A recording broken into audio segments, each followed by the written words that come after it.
नमस्कार, स्वागत है आपका केकेडी न्यूज में और मैं हूं आपके साथ अंकिता शुक्ला। रुक करेंगे कुछ खास खबरों पे। उत्तर प्रदेश के शहर आगरा में एक छात्रा के साथ प्रोफेसर ने अभद्र व्यवहार कर अश्लील हरकत किया है। आपको बता दें, बीएससी प्रथम वर्ष की छात्रा को 19 अप्रैल 2023 को पढ़ाने के बहाने अपने कक्ष में बुलाकर छात्रा के साथ रसायन विज्ञान विभाग के असिस्टेंट प्रोफेसर राजेश वर्मा द्वारा अभद्रता के साथ अश्लील हरकत की गई। छात्रा के द्वारा महाविद्यालय प्रशासन को एक शिकायत पत्र भी दिया गया। पूर्व में भी इस शिक्षक के ऊपर कई छात्राओं ने आपत्तिजनक व्यवहार करने के आरोप लगाए हैं। कुछ इस प्रकार है कि अभी कल के दिन एक छात्रा है बीएससी फर्स्ट ईयर की, उनको रसायन विज्ञान के एक प्रोफेसर हैं डॉक्टर राजेश वर्मा जी, जिनका अभी विद्यार्थी परिषद बड़े जोरों शोरों से नाम ले रही थी कि मुर्दाबाद मुर्दाबाद राजेश वर्मा मुर्दाबाद, क्योंकि उन्होंने घटनाक्रम में कुछ ऐसा किया है। एक छात्रा जो इस ज्ञान के मंदिर में शिक्षा ग्रहण करने आती है, उसी छात्रा को एक्स्ट्रा क्लास देने के बहाने सुबह 9:30 बजे अपने कक्ष में बुलाते हैं और उसके साथ अश्लीलता का व्यवहार करते हैं। और ये कोई पहला कार्यक्रम नहीं है जो उनके द्वारा किया गया। वो इससे पहले भी मेरे संज्ञान में जो सूचना है उसके हिसाब से कम 3 कार्यक्रम कर चुके हैं। वो 3 छात्रा जो थी वो शायद सामने नहीं आई, इसीलिए चौथा मामला हमारे सामने आया और विद्यार्थी परिषद ने पूरे जोरों शोरों के साथ इसका आह्वान करते हुए आज अपनी 4 मांगे प्रिंसिपल सर के समक्ष रखी। जो 4 मांगे कुछ इस प्रकार थी कि उनके अगर कोई निजी कैबिन दिया गया है तो उस कैबिन को तत्काल प्रभाव से उनसे ले लिया जाए, उनका कॉलेज आना बंद कराया जाए और जितना हो सके उनको सस्पेंड करने की मांग विद्यार्थी परिषद कर रही है, क्योंकि ऐसे शिक्षक का कॉलेज प्रशासन में रहना उतना ही घातक है जितना कि हम कोई अपेक्षा नहीं कर सकते। आज एक छात्र हमारे सामने आई है तो उसके लिए हम यहाँ पे न्याय की मांग करने आए। मैं नहीं चाहती कल को कोई और मामला विद्यार्थी परिषद के सामने आए। एक कॉलेज प्रशासन ने हमारी 4 मांगे मान ली हैं। उनका कहना है कि ऐसी घटनाक्रम वापस इस कॉलेज में ना हो, जो कि आगरा कॉलेज कोई ऐसा कॉलेज नहीं है जो अभी हाल ही बना। ये बहुत ऐतिहासिक कॉलेज है। इस कॉलेज में ऐसी घटना बहुत ही शर्मसार विषय है। कॉलेज प्रशासन इसके अंदर पूरी जांच पड़ताल करते हुए जांच कमेटी बिठा करके उनके खिलाफ जो कड़ी से कड़ी सजा होगी उसको देने का प्रयास करेंगे। तो जैसा कि हमें कल शाम को ज्ञात हुआ कि अपनी एक छात्रा बहन थी, तो उसके साथ एक्स्ट्रा क्लासेस के बहाने से उस छात्रा को बुलाया गया, जो कि राजेश वर्मा नाम निकल के आ रहा है सामने, रसायन विज्ञान के प्रोफेसर हैं। तो उनको निलंबित करने की हमने जो मांग की है, तो हमारी मांग टीचरों द्वारा मान ली गई, हमारे प्रोफेसर प्रिंसिपल सर द्वारा। तो जहाँ तक मुझे लगता है कि ऐसा जो घटना जो हुई आगरा कॉलेज के अंदर वो दोबारा से ना दोहराई जाए, तो इस वजह से हम आगरा कॉलेज में जितना भी हमारा छात्रों का जो समूह था, उन्होंने पूरे आंदोलन इस तरीके से किया कि वो सारी मांगें हमारे द्वारा। कल शाम को ये प्रकरण मेरी संज्ञान में आया। एक छात्रा ने रसायन विज्ञान विभाग के एक असिस्टेंट प्रोफेसर के ऊपर कुछ आरोप लगाए हुए हैं और जैसे ही मेरी संज्ञान में यह प्रकरण आया है, हमारे महाविद्यालय की इंटरनल कंप्लेंट्स कमेटी जो विशेष रूप से छात्राओं की समस्याओं को बड़ी संजीदा तौर पर देखती है, उसमें हमारे सीनियर प्रोफेसर्स हैं, उस कमेटी को हमने यह पूरा प्रकरण सौंप दिया और दोनों ही पक्षों को उन्होंने आज और कल बुला रखा है और जो भी कंप्लेंट कमेटी हमको देती है अपनी फाइंडिंग, उसके आधार पर हम दोषी के विरुद्ध कार्रवाई करेंगे। कुछ इस प्रकार है कि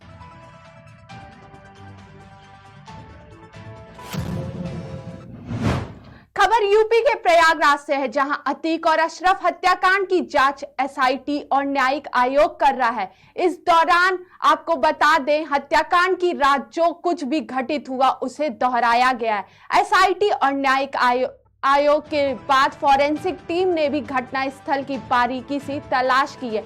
आप वहीं बता दें, घटनास्थल पर उन सभी पुलिस कर्मियों से जांच टीम ने पूछताछ भी की। अतीक और अशरफ के साथ सुरक्षा ड्यूटी पर लगाए गए थे।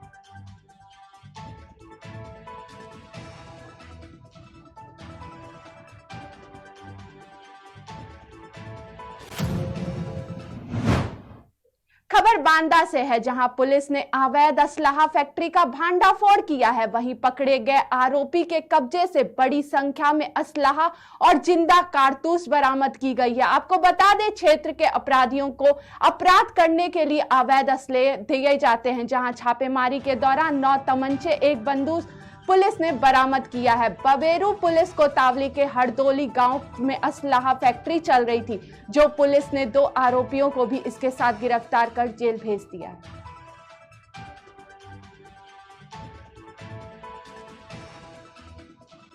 थाना बबेरू क्षेत्र में एक व्यक्ति है अशोक सिंह, इसमें एक महिला को एक सिंगिंग ऐप के तहत, महिला जो कि चूरू राजस्थान के रहने वाली थी, उसको एक सिंगिंग ऐप के तहत उसके संपर्क में आया। उसके बाद उसकी जो एक नाबालिग बच्ची है उसके साथ उसने दुष्कर्म किया और जैसे ही उस बच्ची ने अपनी माँ से शिकायत की तो उससे क्षुब्ध होकर उसने उसको पीटा, जिससे कि उसके हाथ फ्रैक्चर हो गए। जैसे ही इस चीज़ की सूचना पुलिस को दी गई, तत्काल हम लोगों ने टीम लगाकर गिरफ्तार कर लिया गया।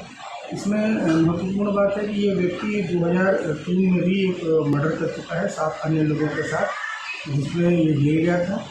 इसके अलावा इसी मुकदमे में गैंगस्टर एक्ट की कार्रवाई की गई थी, आर्म्स एक्ट के तहत भी मुकदमा लिखा गया था। इससे ये पता चलता है कि एक पेशेवर और खूंखार अपराधी है, जिसको भी कल पुलिस ने तत्परता से पकड़ा है। आगे भी हम सुनिश्चित करेंगे कि प्रभावी कार्रवाई करके इसे बड़ी से बड़ी सजा दी जाए।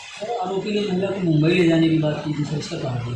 देखिए, ये महिला के संपर्क में आया था, उसके बाद इसने कुछ दिन तक महिला के साथ ही रहा है और जैसे ही उसके साथ रहा उसके बाद इसने दुष्कर्म को अंजाम दिया और तुरंत तत्परता से सूचना पुलिस को मिली और पुलिस ने उसको अच्छे से कार्रवाई की। थाना बबेरू क्षेत्र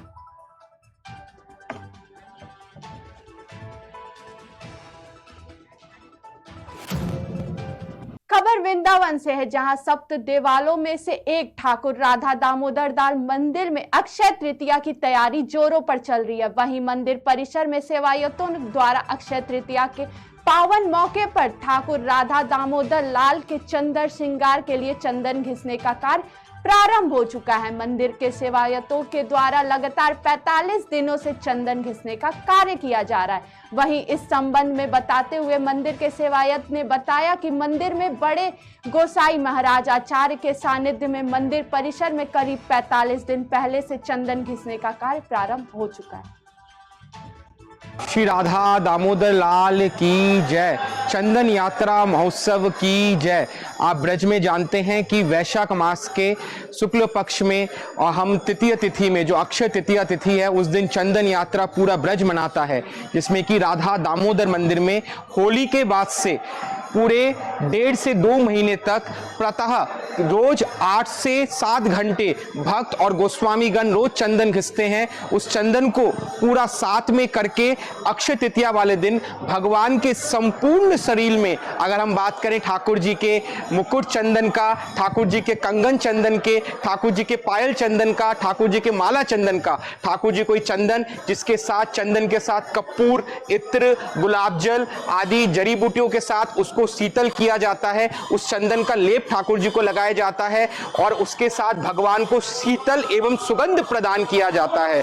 भगवान का विशेष फूल बंगला किया जाता है और 56 भोग लगता है। देश विदेश के अनेक भक्त आते हैं, चंदन यात्रा ठाकुर जी के चंदन भेष में दर्शन करते हैं और सभी भक्त चंदन यात्रा का दर्शन करके अपने आप को कृतज्ञ करते हैं। कब से मंदिर में चंदन घिसना प्रारंभ हो जाता है और कहां से चंदन?